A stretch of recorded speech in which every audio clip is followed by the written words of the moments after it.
Hello ladies and gentlemen, my name is Andrew Stott and I'm the Emperor of Stomaria.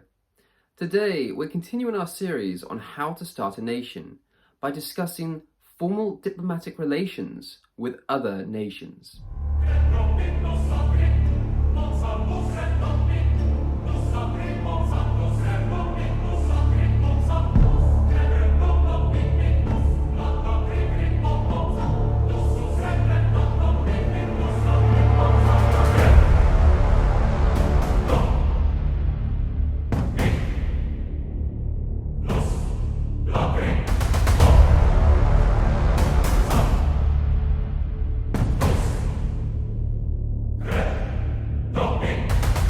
This is how nations are built and empires are forged.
For every nation that becomes integrated into the empire, for every territory that we acquire, for every citizen that joins us, for every drop of water we collect, for every seed that we sow, for every watt of energy we produce, for every silver bar that we stamp, we are securing our future.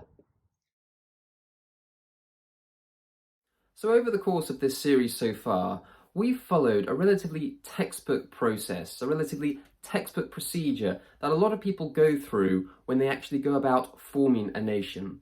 They'll come up with a name, they'll come up with a flag, they'll identify a territory, they'll establish a form of government to govern that territory. And from there, it can vary in terms of what exactly their objectives and goals are as to which direction they go.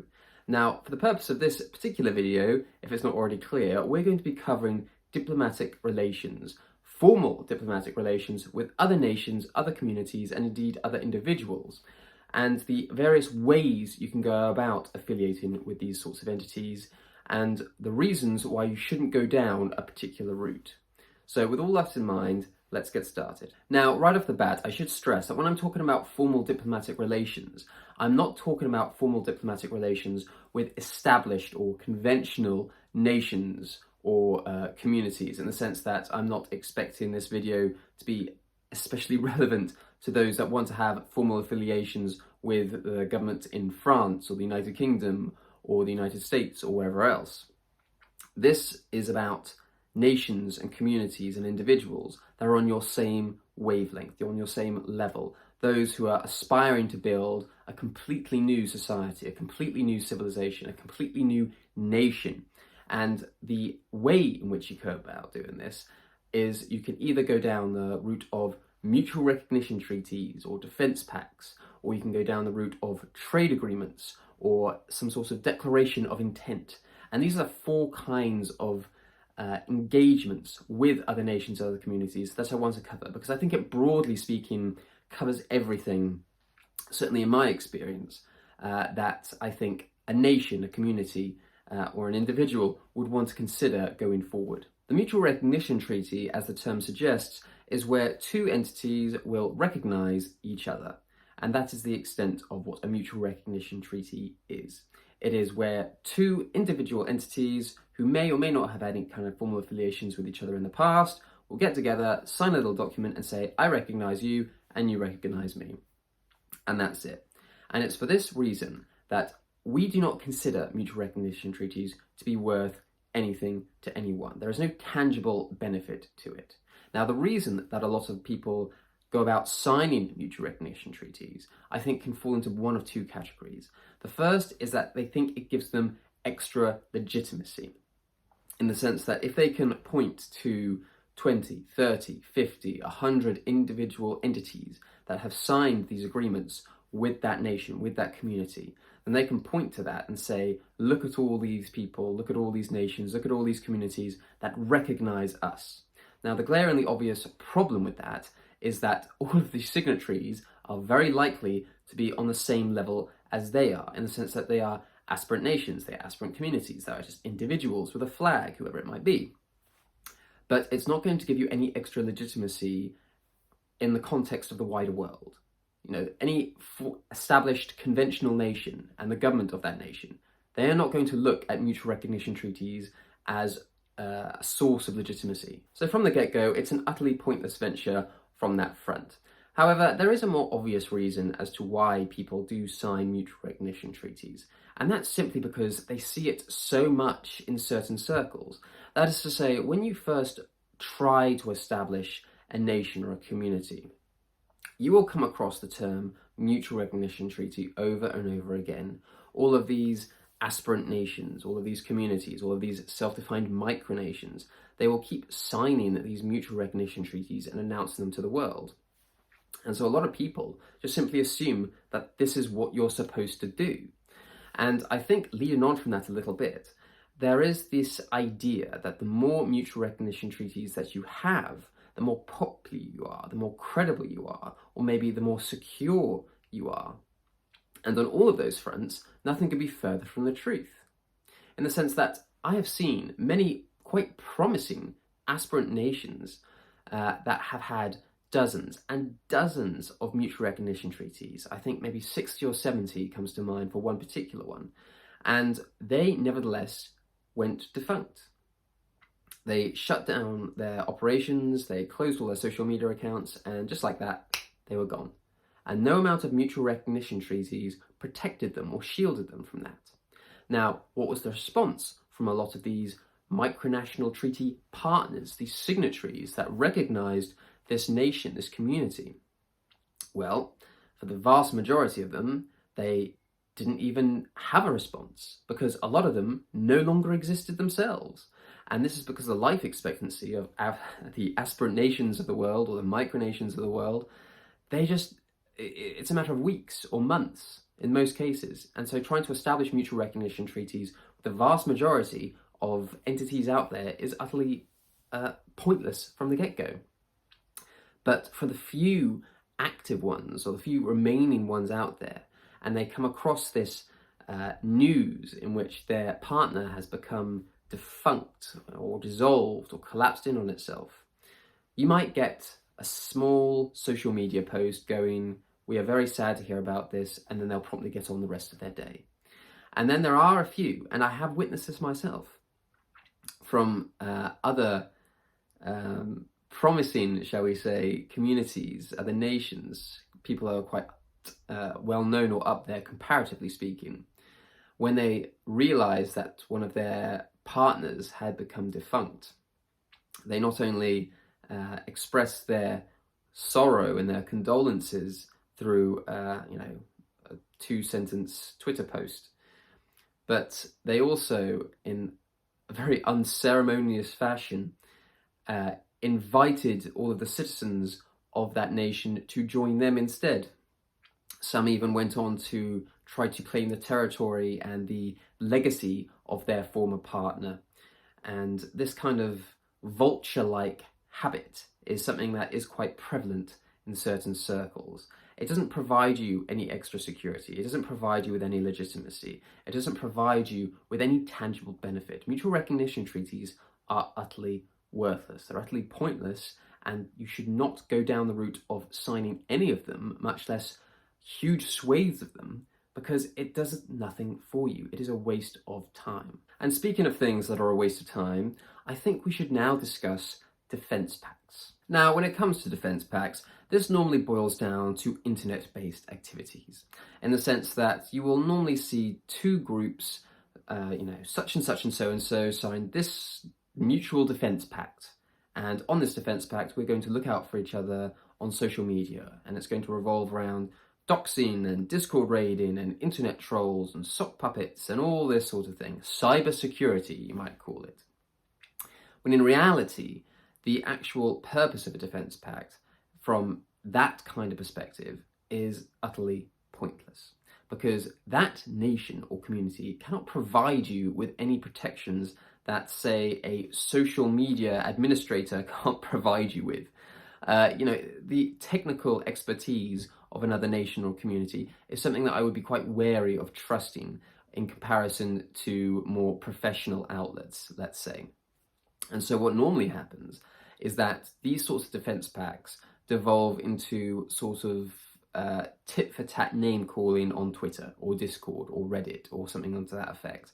And it's amusing to watch on occasion, but it is also incredibly tedious and pointless and embarrassing and cringeworthy to the extreme in a lot of circumstances. And going beyond this, if you actually have a defense pact in the real world, then you then have to ask yourself as to what exactly that entails. Because if you are trying to protect yourself from physical harm, for instance, then that is a question of self-defense and is a matter for the police. Equally, if you are trying to establish some sort of treaty obligation with someone in which you are actively engaging in preparations to protect yourself from someone, or you are planning to initiate some sort of hostile activity against someone, either in revenge for something that they have done to you, or as an advanced preemptive strike, if you like, then I'm afraid to say that that is also something that is a matter for the police. And in the latter circumstance, it most certainly won't go in your favour. And I am quite prepared to give you some free legal advice to anyone out there who thinks that a defence pact in this sort of scenario is a good idea. In a court of law, if you wave a little bit of paper around saying you had an obligation to defend your partner, your other signatories on this little bit of paper, and therefore that is why you went and beat up Billy from down the road, or that's why you and your mob of friends went over to your mate's house and then another gang came and you had a little fist fight, that is not going to wash. If you harm someone in the real world, then you are going to feel the consequences of that. And this is something that I try to re-emphasize time and again, because we will discuss in future videos defense and we will discuss sovereignty. But for the purposes of this video, and just to reiterate here, if you are going to build a nation in the real world, then you have to live in reality. And the reality is that everything around you has already been established. There are established laws, there are established conventions, there is an established way of doing things. And if you think that you cannot work within that framework, if you think you are above reproach when it comes to your activities, then you are going to feel the consequences of that in a very significant, real way.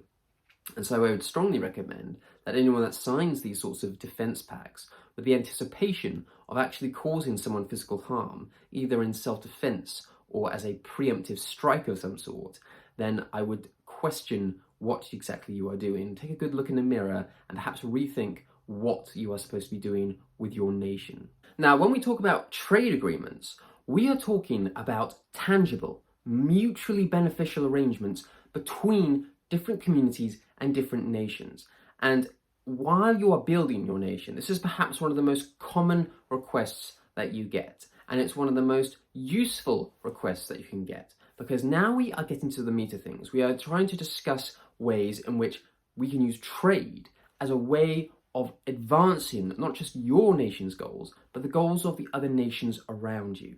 Now, when it comes to the different forms or the different types of trade agreements that you can have with another nation or another community, you first need to decide what exactly you are going to be doing here. Because if you are able to provide a good or service at competitive market rates, and the nation or community in question has a need or a desire for those goods and for those services and can provide useful, tangible returns in exchange for those goods and services, then the benefits are obvious.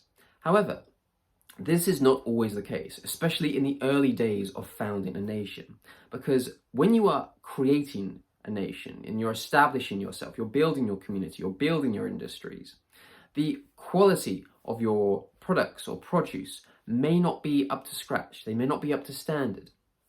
The volume that you're able to produce may be quite low, and it might be perfectly possible that the nation or the community that you are interacting with can acquire these products or acquire these services at a far higher quality and a far cheaper price from other sources. And even though that might be the case, that doesn't mean that a trade agreement is out of the question entirely, because there is very good reason as to why you would go down that route all the same. So for example, let's say that the product that you're providing or the service that you're providing is not as high a quality as other sources. Okay, so why don't you provide these at a cheaper rate, or even take a loss if needs be? And this has a reason and a rationale to it, in the sense that you are providing a good or service to a nation which they might be happy to receive because it is cheaper than the market as a whole. And you might be happy to provide that because you might be learning a new skill. It might be carpentry or graphic design, for instance. And this is just something that you want to be able to refine more and more. And providing these services to other nations and to other communities is something that you're happy to do. Another reason is that it might be a byproduct of something that you enjoy doing anyway. So for instance, it might be knitting or metal refinery. These are byproducts of this activity that you are enjoying yourself and would do it regardless. Because after all, maybe it's a trade agreement that is just designed to actually foster close ties with other nations and other communities, to build that connection, to establish that relationship. It's not always about making profit in that sense, but it is something that you might benefit from in the sense that you are building these ties, you are building these connections, you are building this affiliation with another nation, with another community, and likewise that other nation and that other community, they will continue to prosper, they will continue to benefit from the services and goods that you provide at a cheaper rate. So this is just one example of what I'm talking about when it comes to trade agreements. They don't always have to be an immediate benefit to both parties. It could be beneficial to both parties, but in different ways. And leading on from that a little bit more, it could be the case that a one-off trade agreement happens between yourself and another nation or another community because it is a statement of intent. You are saying to this other nation, this other community, you want to build formal affiliations with them. They are happy to have this arrangement, even if it is detrimental to your own nation and to your community initially. It could be the first steps towards establishing something far more meaningful. If you can only sell a bag of potatoes 1 year, but then the next 2 years, next 3 years, next 5 years, it could be a whole range of fruits and vegetables that is being transported by the truckload. This is the kind of difference that it makes, but it pays on occasion to start the establishment of those relations early on so you can grow together. However, something that I should stress here is that when it comes to trade agreements, when it comes to tangible, mutually beneficial arrangements such as this, it becomes dangerous because what you are doing is you are exchanging goods and services with other groups, with other communities, with other nations, with other individuals that you may not necessarily know. You may not have a relationship with them. You might not even know their real names. And so this becomes a matter of contention because depending on the scale of this agreement, this arrangement, you may have to have legal protections in place. Because I promise you, nothing poisons the water more than having a trade agreement go south, something I'll perhaps talk about later. But if you are having a trading relationship with a particular nation, a particular community or a particular individual, you want everything to be ironclad. You want the agreement to be clear, concise, and if necessary, if it's large enough, if it justifies it, legally binding. And the last form of diplomatic relationship that I wanted to discuss was a statement of intent. Now, this is a relatively vague kind of description, and it can come under many terms and many guises, but the long and the short of it is, a statement of intent is between two nations, two communities, two individuals in which they have come together and announced that they are working together on something. This is, I suppose, different from a trade agreement in that it can be quite specific. So it might be a joint venture in terms of a land purchase, or it might be a business venture of some sort. It may even just be a case of having two of these communities come together for some kind of interaction. It might be some sort of game, it might be a festivity, it might be something to bind these two nations and two communities together in some form or another. And this is obviously different from, say, a mutual recognition treaty, because there is meaning behind it, there is purpose behind it, there is a desire to actually establish something between two communities and two nations, and it is very often quite specific as to what that is. So there are obviously a lot of ways in which you can go about engaging in formal diplomatic relations with other nations and other communities. Even just by covering some of the ones that I've done here, there are obviously some that are far more beneficial and far useful than others, and some you should just avoid entirely if you can. But for a lot of people out there, that might not be enough. And so they might start to drift into the trap, which is trying to either establish or join some kind of organization. Now, these typically fall under the term YAMO, which stands for Yet Another Micronational Organization. Now, I try my hardest to differentiate nation building with micronationalism, but a lot of times there is overlap in the sense that people can conflate the two. And so for the purposes of this video, I am going to be talking about YAMOs, or micronational organizations. Now, there will always be a micronational organization out there, and they are founded and created as quickly as other micronations are, and they are dissolved just as quickly. Now, the reason that they are utterly pointless is because there is absolutely no tangible benefit to them.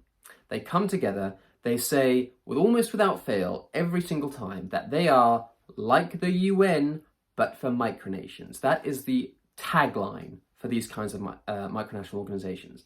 And anything of that ilk that you see, you should just avoid at all costs. Because at the very, very best, it is a complete and utter waste of time. And at the very worst, it will siphon your time, your energy, even your resources for no gain whatsoever. And you can often find yourself affiliating indirectly with people that you would really rather not affiliate with. And so with that in mind, I would avoid micronational organizations or any kind of organization of that nature, because you want to be able to formally affiliate with individuals. You want to formally affiliate with nations and communities of your choosing. You want to formally affiliate with those that are actually going to bring something to the table, that are going to offer you something. And that is the benchmark here. This is the baseline of what you should be looking for.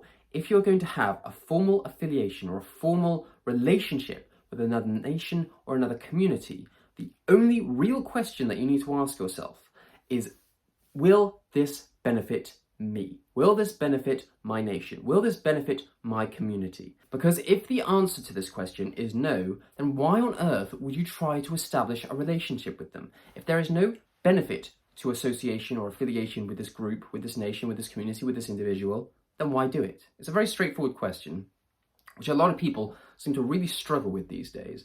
But if there is nothing to be gained from that kind of relationship, if there is nothing to be gained by doing not just a formal relationship with some other nation or other community, but if there's no benefit to doing any kind of activity in this process of building a nation, building a society, building a real community, then why on earth would you waste your time, your energy, your resources, your efforts on trying to establish that?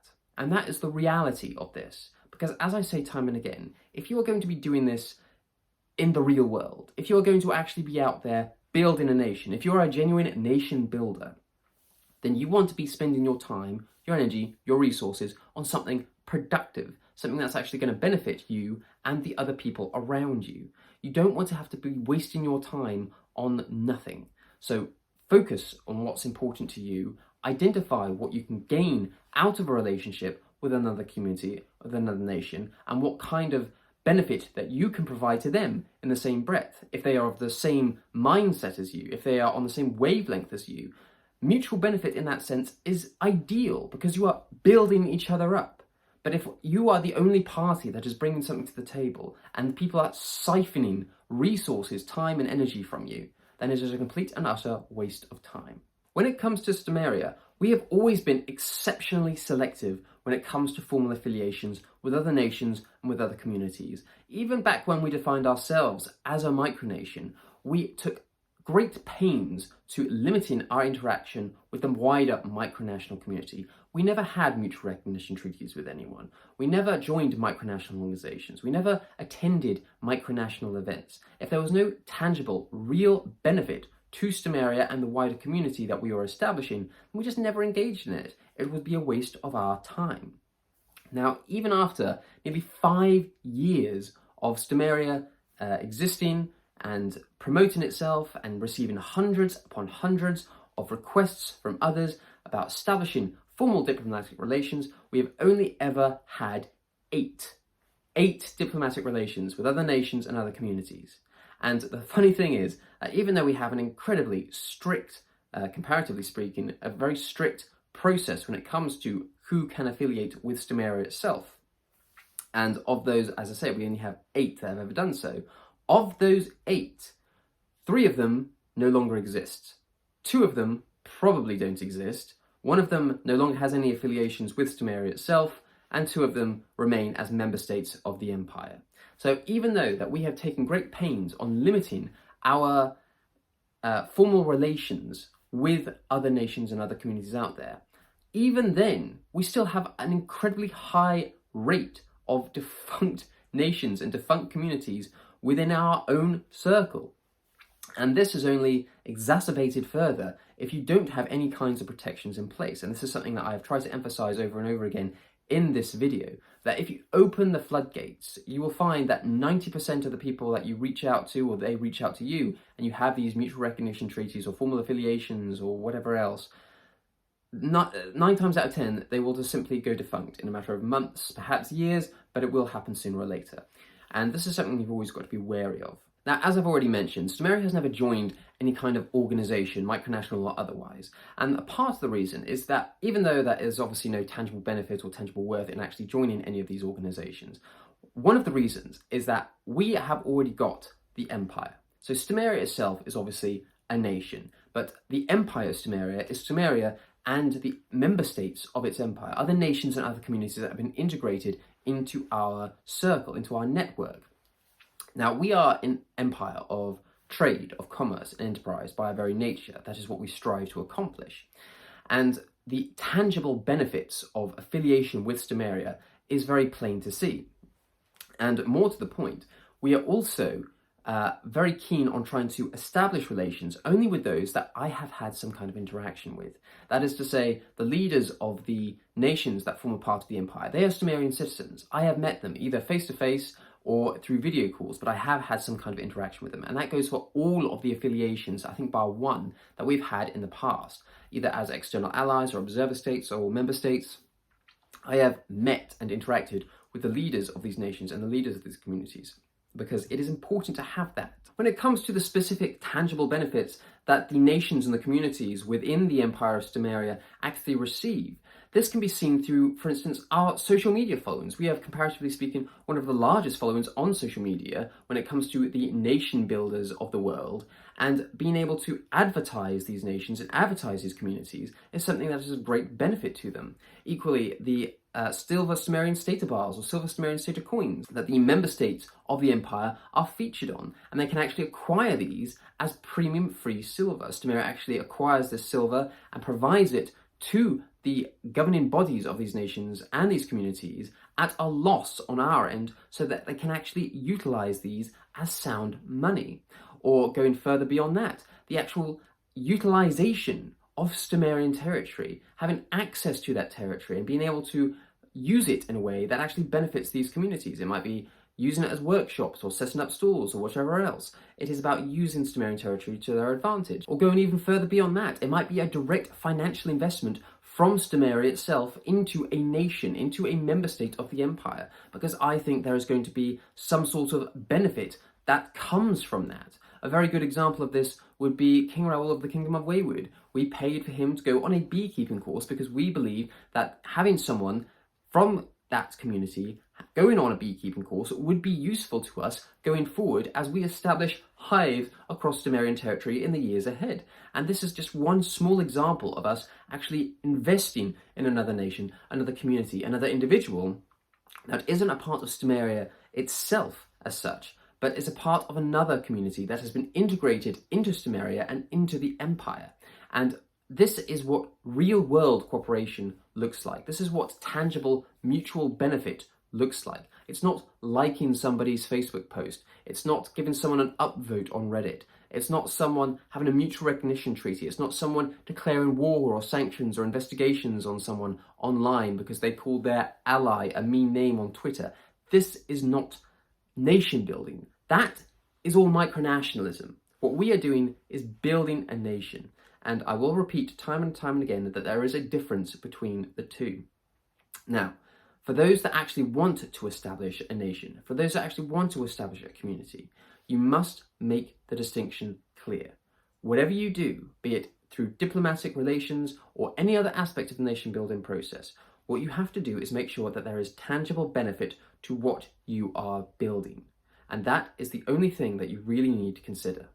Now, if you enjoyed this video and you wanted to show support for Stomaria, then please feel free to give this video a like, subscribe to our YouTube channel, and we'll catch you in the next one.